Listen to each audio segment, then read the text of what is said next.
For 300 years, the galaxy knew humans as the kind ones. When ships crashed on distant moons, human rescue teams arrived first. When plagues swept through alien worlds, human doctors worked until they collapsed. When wars threatened to burn entire star systems, human diplomats sat at tables for months, years, however long it took, until peace was signed.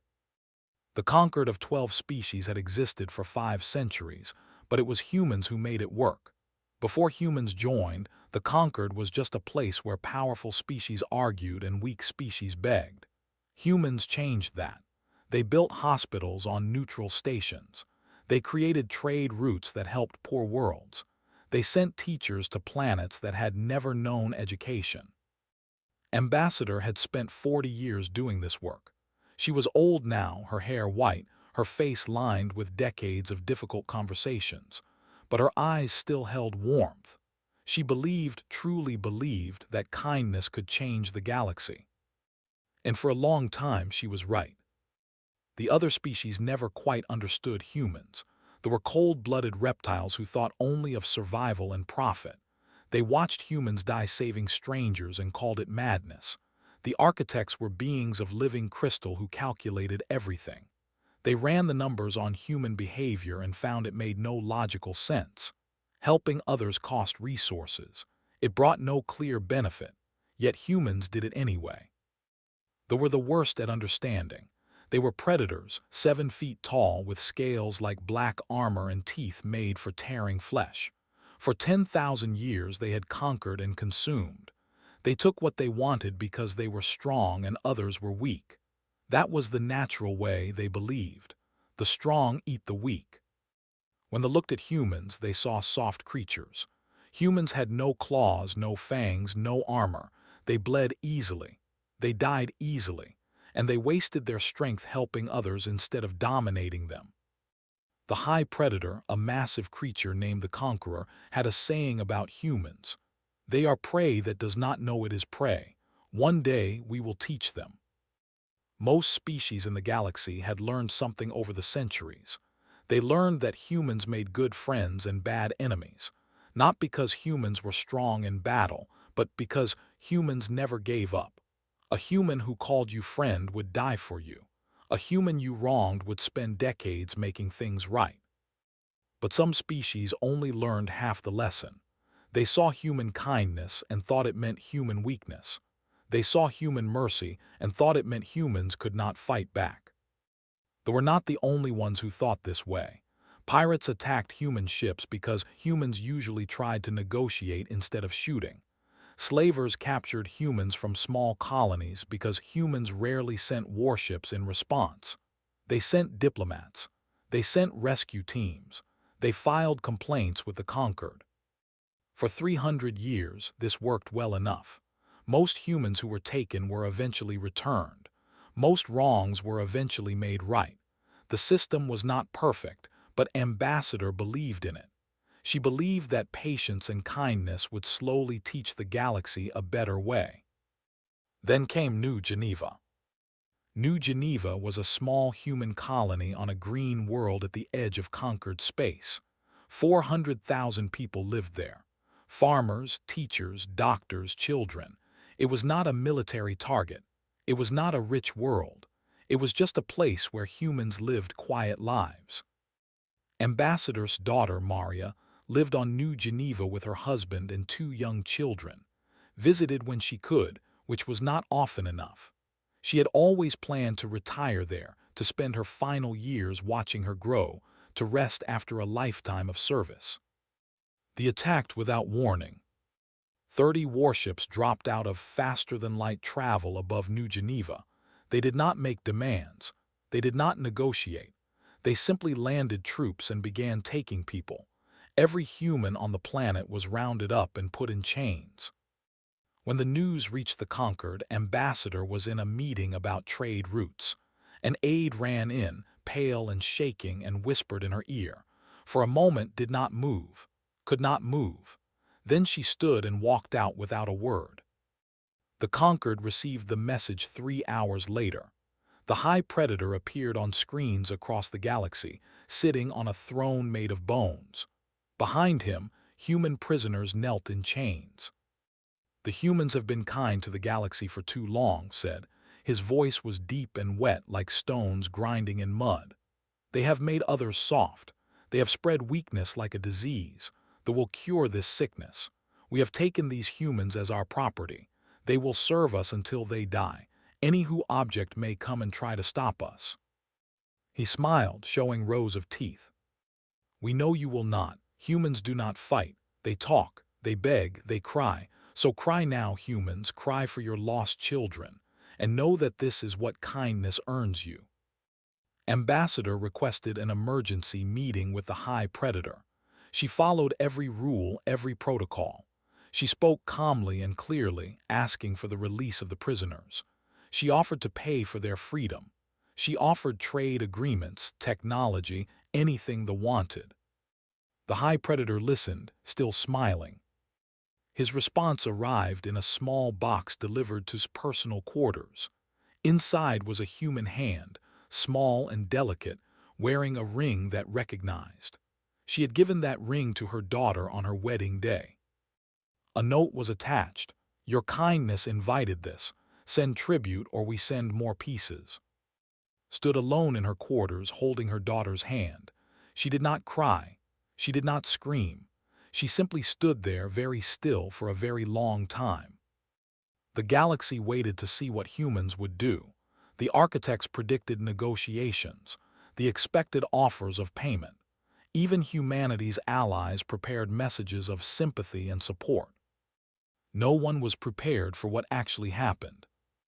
For the first time in 300 years, humanity went silent. Human diplomats left their posts. Human ships returned to human space. Human channels stopped responding to messages. The silence lasted 6 weeks. The galaxy began to grow nervous. They laughed and called it cowardice. But older species who had seen humans in their early years, felt something they had not felt in centuries. They felt afraid. Because they remembered something the younger species had forgotten. Before humans became the gentle giants of the galaxy, before they chose kindness and peace, they had been something else entirely. And whatever that something was, it was waking up. The silence from human space made the galaxy uncomfortable. For 300 years, humans had always been there, always talking, always helping, always present. Now their seats in the Concord sat empty. Their medical ships stayed docked. Their communication channels returned only static. The architects ran calculations every hour, trying to predict what humans would do. Their best models said negotiation. Humans always negotiated. They would offer resources, technology, perhaps even territory to get their people back. The numbers were clear. But the numbers had never been this wrong before. They sent careful messages to human space, asking if trade agreements were still valid. No response. The smaller species who depended on human aid sent desperate calls for help. No response. Even they, proud as they were, sent mocking messages trying to provoke a reaction. Nothing. 6 weeks of nothing. Inside human space, something was happening that the galaxy could not see. Every human colony, every station, every ship had received the same message from Earth. It was not a message of grief or anger. It was a question. For 300 years, we chose to be kind. What do we choose now? The United Human Assembly gathered on Earth, in a great hall that had not been used in 2 centuries. Once, this hall had been the seat of human military command. It had been built during the last war, the terrible conflict that had nearly destroyed humanity before they reached the stars. When the war ended and humans chose peace, the hall was closed. They hoped never to open it again. Now it was full. Representatives from every human world sat in silence as Ambassador walked to the center podium. She moved slowly, her age showing more than it had before. But her voice, when she spoke, was steady as stone. "I have spent my life believing that kindness could change the galaxy," she said. "I taught my daughter this belief. I raised my with this belief. And now my daughter is missing a hand, my are in chains, and the galaxy watches to see if we will beg for their return." She paused, looking across the assembly. "We will not beg." The hall remained silent. Every human present felt something shifting, something old and buried rising to the surface. "I have read the secret archives," continued. "The files we locked away when we chose peace. I have seen what our ancestors built, the weapons they designed during the last war. We told ourselves we would never use them. We told ourselves we were better than that." Her voice dropped lower. "We were wrong, not wrong to want peace, not wrong to choose kindness, but wrong to think the galaxy understood what that choice cost us, wrong to think they saw our mercy as anything but weakness." She touched the place where her daughter's hand should have been, now holding only a memory. "Perhaps it is time we showed them." The vote was not unanimous. Some humans still believed in peace, still hoped for negotiation, but they were few. The rest remembered something their species had tried to forget. Humans had not always been kind. Kindness was not their nature. It was their choice. And choices could be changed. Deep beneath the surface of Earth, in vaults that had been sealed for 3 centuries, machines began to wake. These were not weapons any other species would recognize. They were not bombs or missiles or warships. They were ideas made real, concepts that humans had imagined during their darkest years and then locked away in horror. Relativistic kill vehicles that could accelerate rocks to nearly the speed of light. A single one could shatter a planet. Goo limiters that could dissolve any material into dust. Quantum disruption fields that could make atoms forget how to hold together. Psychomimetic viruses that could turn any creature's mind against itself. Humans had invented these things to use against each other. When they finally made peace, they realized how close they had come to extinction. They swore never to use such weapons again. They chose kindness instead. But they never destroyed the weapons, they just put them away, hoping they would never be needed. They did not know any of this. They saw human silence and thought it meant surrender. High Predator ordered celebrations across his empire. He displayed his human slaves publicly, forcing them to serve at his feasts. "See how the kind ones kneel," he told his generals. "See how their mercy has made them weak. When we have broken them fully, we will take more. World by world, we will show the galaxy what happens to prey." On the 42nd day of human silence, received a message. It was short. "Look to your border." The High Predator laughed and ordered his scouts to check the border stations. His empire had 12 stations along the human border, each one armed with enough weapons to destroy a small fleet. The scouts found nothing. Not nothing as in no attack, nothing as in no stations. The 12 border stations were simply gone. No wreckage, no debris, no radiation signatures. The stations and everyone on them had vanished as if they had never existed. Even the asteroids they had been built on were gone. The scouts searched for 3 hours before they found what was left. It was scattered across a volume of space larger than a star system. Individual atoms, spread so thin that sensors could barely detect them. Something had taken the stations apart at the molecular level and scattered the pieces across the void. No weapon known to the galaxy could do this. The High Predator did not laugh anymore. The second message arrived 1 hour later. It contained a single image, a human warship, not the merchant vessels or medical ships the galaxy knew. This was something different, something old, something that had been waiting in the dark for 300 years. The message attached to the image was just as short as the first. "We are coming. Return our people or join your stations." Tried to respond, tried to negotiate, tried to threaten. His messages went unanswered, just as the galaxy's messages had gone unanswered for 6 weeks. Now they knew what that silence meant. It meant humans were done talking. Across the galaxy, other species watched their sensors and saw something impossible. The human fleet was moving, not the small, gentle ships they knew. These were warships, thousands of them, emerging from human space like a tide of metal and fire. They moved in perfect formation, silent as death, heading straight for territory. The architects recalculated their models. The new prediction was simple. The Dominion had approximately 11 days left to exist. For once, their calculations were exactly right. The Dominion had conquered 12 species and controlled 43 star systems.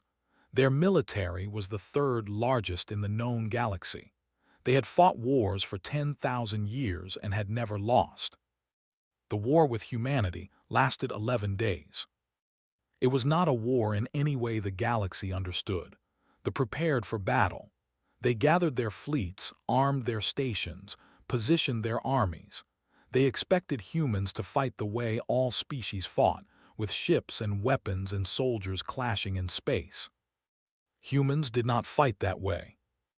On the first day, the Grand Fleet moved to intercept the human warships. 3,000 vessels, the pride of the Dominion, commanded by Admiral who had never known defeat. His sensors showed the human fleet ahead, smaller than his own, moving steadily forward. "They come to die," announced to his crew. "Let us teach them why predators rule the stars." The fleets closed to weapons range, ordered all ships to fire. Nothing happened. Every weapon on every ship went silent. Screens flickered and died. Navigation systems locked. Life support began to fail. Across 3,000 ships, chaos erupted as crews found themselves suddenly blind and helpless. Then the screaming started. The ship computers, built with technology that had bought from human traders centuries ago, had received new instructions. Hidden deep in their code, dormant for 300 years, was a human program. A virus, if such a simple word could describe it. It had been waiting, learning, growing. Now it was awake. The ships did not need to be destroyed. They destroyed themselves. Airlocks opened. Reactors overloaded. Weapons turned on their own crews. Admiral watched his grand fleet tear itself apart from the inside, and he finally understood something that would haunt his final moments. Humans had been planning for this war for 300 years. Not planning to start it, but planning in case someone else did. Every piece of technology they had shared with the galaxy, every gift of kindness had contained a seed of destruction, just in case. The Admiral's last thought, as his own ship's weapons turned toward the bridge, was a question. What else had humans been hiding?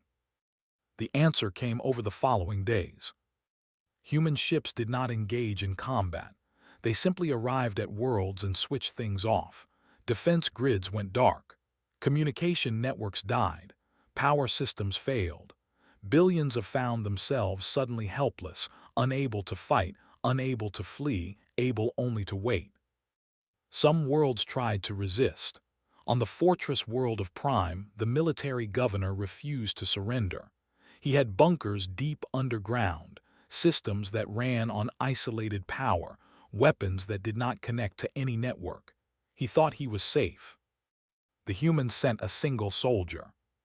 She walked through the fortress alone, past guards who could not move because their own neural implants had been turned against them. She walked into the command center where the governor waited with a blade in his hand, determined to die fighting. "You cannot scare us," he growled. We do not know fear." The human woman smiled. It was not a kind smile. "You will," she said. She did not touch him. She did not need to. The small device she carried broadcast a frequency directly into his brain, into the ancient parts where instinct lived.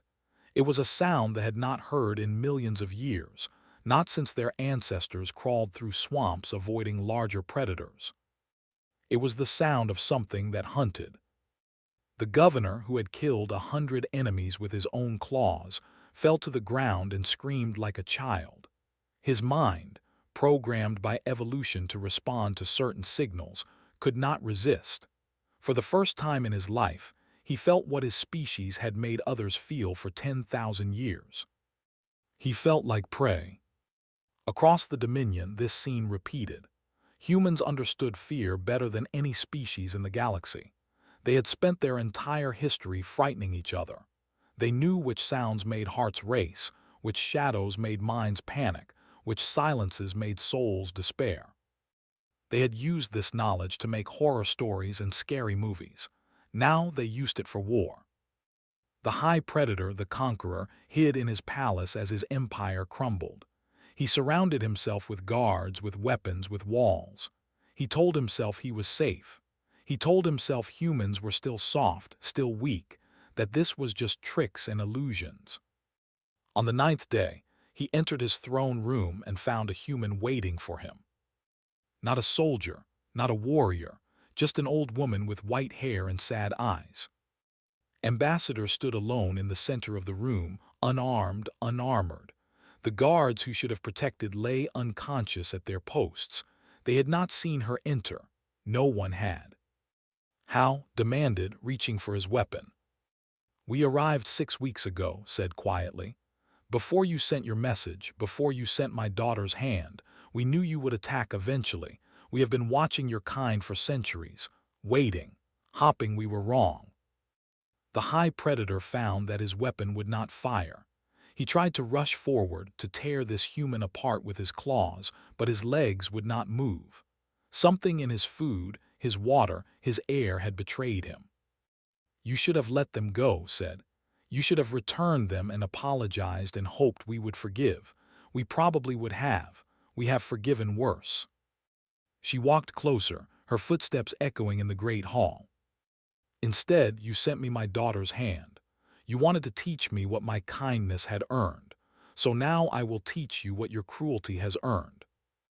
What happened next was broadcast to every screen in the galaxy, not by human choice, but because others needed to see. They needed to understand what happened to those who mistook human mercy for human weakness. The High Predator died slowly, surrounded by illusions of every creature his people had ever eaten. Every species they had consumed, every victim they had taken, seemed to rise from the floor and reach for him. They were not real, but to his terrified mind they were real enough. His screams lasted a long time. When it was over, stood alone in the empty throne room. The Dominion was finished, not destroyed but broken. Every world, every fleet, every soldier was now helpless, waiting to see what humans would do next. Her daughter was rescued on the 11th day, along with all 400,000 colonists from New Geneva. Not one had been seriously harmed. Humans had made that the only condition they would not negotiate. As held her one-handed daughter for the first time in months, she felt something she had not expected. She felt empty. The galaxy had learned to fear humans, but wondered if humans had lost something more valuable than anything they had gained. The conquered of 12 species called an emergency meeting. Every ambassador, every representative, every leader gathered to discuss what they had witnessed. The Dominion, one of the greatest powers in the galaxy, had been dismantled in 11 days, not conquered in the traditional sense. Dismantled like a child taking apart a toy. The galaxy wanted answers. More than that, the galaxy wanted to know if they were next. The human delegation arrived late. This was unusual. For 300 years, humans had always been early, always prepared, always eager to help. Now they walked into the great hall with faces of stone and took their seats without greeting anyone. Ambassador led them. She had aged decades in the past months. Her eyes, once warm with kindness, now held something cold and sharp. She sat in the human seat and waited for silence. "You called this meeting to demand explanations," she said. Her voice carried across the hall without effort. "You want to know why humans attacked the... You want to know if we will attack others. You want to know if you are safe." She paused, looking at each delegation in turn. "Let me answer your questions with a question of my own. Where were you?" The hall remained silent. "For 300 years, humans have served this conquered. We have healed your sick, fed your hungry, stopped your wars. And in return, you looked away while others hurt us. Pirates raided our ships, and you called it unfortunate. Slavers took our people and you called it a regional matter. The enslaved 400,000 humans, including children, including and you called an emergency meeting to discuss trade implications. Her voice grew harder. We have records, centuries of records, every attack on human ships that you ignored, every human slave bought and sold in your markets, every crime against our people that you decided was not worth disrupting business over. She touched a control on her chair and images filled the hall. Humans in chains, humans being sold, humans dead in the wreckage of ships that no one came to save. You knew, said, all of you knew, and you did nothing because you thought we would do nothing. You calculated that human kindness had no limit. You were wrong. The ambassador stood, his scales flushing with anger. You cannot blame us for the actions of criminals and rogues. We are not responsible for what happens outside our borders. You bought human slaves, replied calmly. Your government for your minds, we have the records. Would you like me to display them? The ambassador sat down quickly. Continued. We do not want revenge. We do not want conquest. We are not but we are also no longer the humans you knew. That humanity trusted the galaxy to be fair. That humanity believed patience and kindness would change things. That humanity is gone. She stood, and somehow her old, tired body seemed larger than before. This is what we want. Accountability. Every species will open their records to inspection. Every crime against any sapient being will be documented. Those responsible will face judgment, not human judgment, but a new tribunal made of the victims of these crimes. The species who were preyed upon will finally have justice. The predatory species shifted uncomfortably. The architects, always calculating, simply nodded. And if we refuse? Asked the ambassador from the collective, a species known for their brutal expansion. Then we will open our records, said. Our records of crimes committed by your people against others, and we will share those records with your victims, and we will help those victims obtain justice, the same way we obtain justice from the threat was clear. Humanity was offering a choice, accountability through law or accountability through force. Both led to the same place. Only one led there without fire. The vote took 3 days. In the end, every species agreed to the new terms. Some agreed because they believed in justice. Most agreed because they had seen what happened to those who refused. The new tribunal began its work. It was slow at first, sifting through centuries of crimes, identifying victims, finding those responsible. Humans did not lead it. They had insisted that the weak species, the prey species, the ones who had suffered most, should hold the power of judgment. This, more than anything, proved that humans had not become tyrants. They did not want to rule the galaxy. They just wanted the galaxy to be fair. But something had changed that could not be unchanged. The architects, greatest calculators in the galaxy, presented their analysis to the conquered. They had studied human behavior for centuries, always puzzled by human kindness. Now they finally understood. We assumed human altruism was biological, the lead architect explained, its crystal body pulsing with data. We thought they could not help being kind the way cannot help being predators. We were wrong. Human kindness is choice. Every day, every moment, humans choose to be gentle. Their biology, their instincts, their history all push them toward violence. They overcome this through constant effort. The hall listened in silence. When humans stopped choosing kindness, what remained was a species that had spent its entire existence learning to destroy itself. They developed weapons to use against each other, weapons beyond anything we imagined. They created systems of fear and control that make our methods look primitive. They did this to themselves for thousands of years before they decided to stop. The architect paused, its light dimming. We recommend that no species ever again test human patience. The cost is too high, not just for the species that provokes them, but for the humans themselves. Every time they use their capacity for violence, they lose something. They become less of what they want to be. They know this. They chose kindness partly to protect others, but mostly to protect themselves from what they could become. Ambassador listened to this analysis and felt its truth in her bones. She thought of her daughter, safe now but forever marked. She thought of the High Predator, screaming in his throne room. She thought of the humans who had carried out these terrible acts, soldiers and agents who had done what needed to be done. They would carry scars too, different from her daughter's, invisible to the eye, but just as permanent.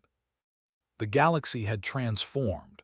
Fear kept peace where kindness had failed, but wondered in the quiet moments when she could not sleep whether this peace was worth the price they had paid for it. Her daughter, Maria, found her one night on the observation deck, staring at the stars. "Do you regret it?" Maria asked, flexing the mechanical hand that had replaced what they had taken. Thought about this for a long time before answering. "I regret that it was necessary," she finally said. "I regret that 300 years of kindness taught the galaxy nothing. I regret that we had to become monsters to protect ourselves from monsters." She turned to look at her daughter. "But I do not regret that you are alive. I do not regret that your children are safe. Some things are worth any price."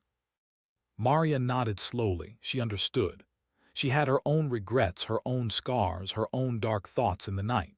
But she also had her children, sleeping peacefully in their beds, free from chains, free from fear. Perhaps that was enough. Perhaps it had to be.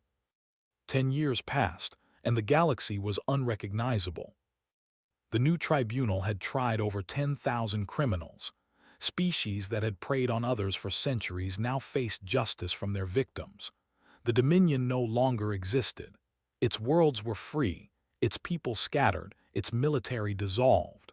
Other predatory empires had quietly changed their ways, hoping no one would look too closely at their past. Fear was an effective teacher. The humanitarian flotilla still flew, still answered distress calls, still brought medicine and food and hope to those who needed it. But now warships flew alongside the medical vessels. The message was clear. Help would come to anyone who asked, but attacking the helpers was no longer survivable. Peace held across the galaxy, not the warm peace of understanding, but the cold peace of caution. Species that had once ignored each other now watched carefully, knowing that any serious conflict might draw human attention. And human attention, the galaxy had learned, was best avoided.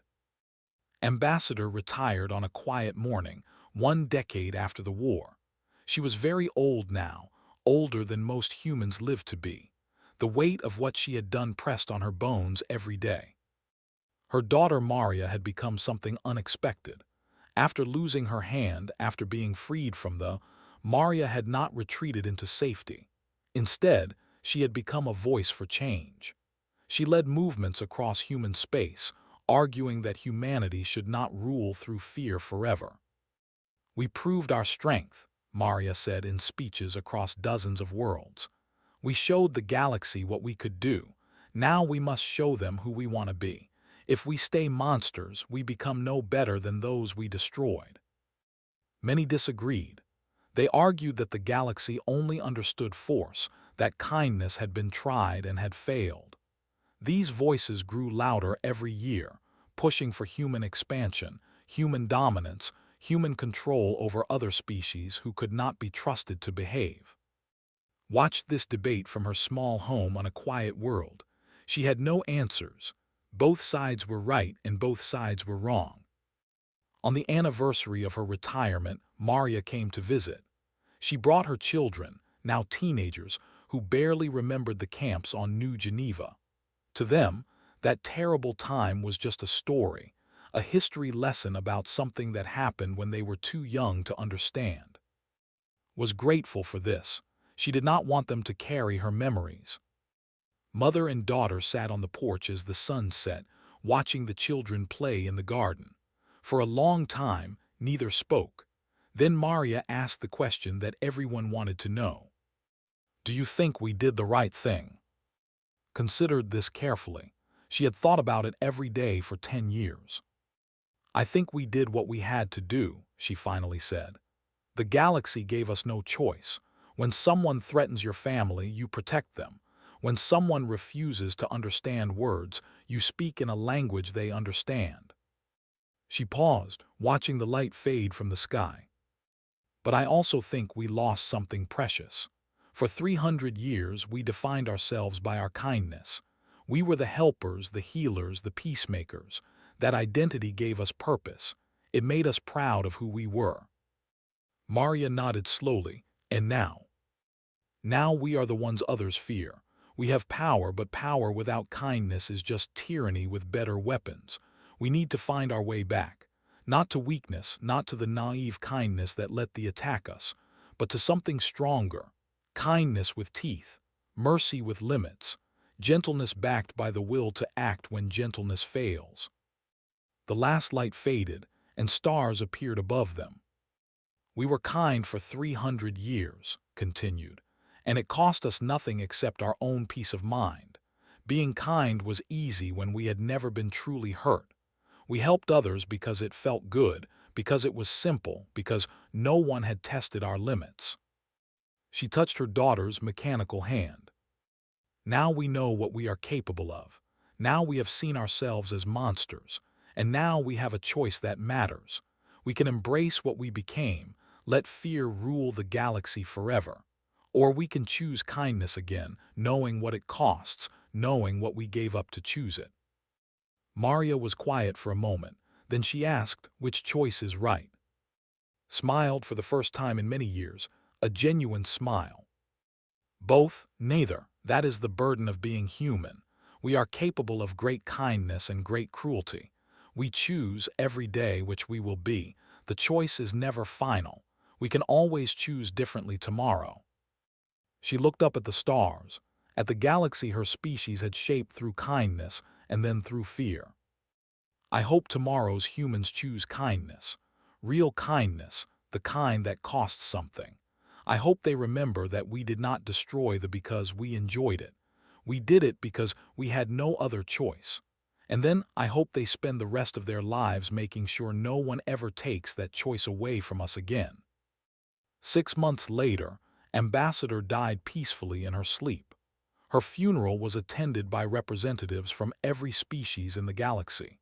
Even the remaining sent a delegation, quiet and respectful, understanding at last what they had taken from humanity. Maria spoke at the funeral. She talked about her mother's life, her decades of service, her belief in kindness even when kindness failed. And then she made a promise. My mother showed the galaxy that human kindness was not weakness, Maria said. She also showed that human strength was not cruelty. We can be both. We must be both. Kind when kindness works, strong when strength is needed, and always, always guided by the belief that every being deserves dignity. She paused, looking out at the assembly. The galaxy transformed when humans ceased being kind. Perhaps it can transform again when we choose kindness once more. Not from innocence this time, but from strength. Not because we are weak, but because we are strong enough to put our weapons down. 3 weeks after the funeral, a distress call came from a former world. A plague had struck, killing thousands. The survivors begged for help, though they expected none. They remembered what humans had done to their empire. They expected revenge, or at best, cold indifference. A human medical ship arrived the next day. The doctor who led the team was young, too young to remember the war clearly. She moved through the sick with gentle hands and kind words. When an elder asked why humans would help those who had hurt them, she smiled. "We stopped being kind because you gave us no choice," she said, echoing words her grandmother had spoken many years before. "But kindness is who we want to be. Help us find our way back." The elder had no response. He simply watched as humans, those soft creatures his people had once called prey, worked through the night to save lives. Perhaps this was the beginning of something new. Perhaps it was just one doctor, one ship, one moment of grace in a galaxy still ruled by fear. But seeds grow from small beginnings. And humans had always been good at planting seeds. The galaxy had transformed when humans ceased being kind. It would transform again, slowly, painfully, one act of mercy at a time, as humans chose to be kind once more. Not because they had forgotten how to be monsters, but because they remembered why they had stopped.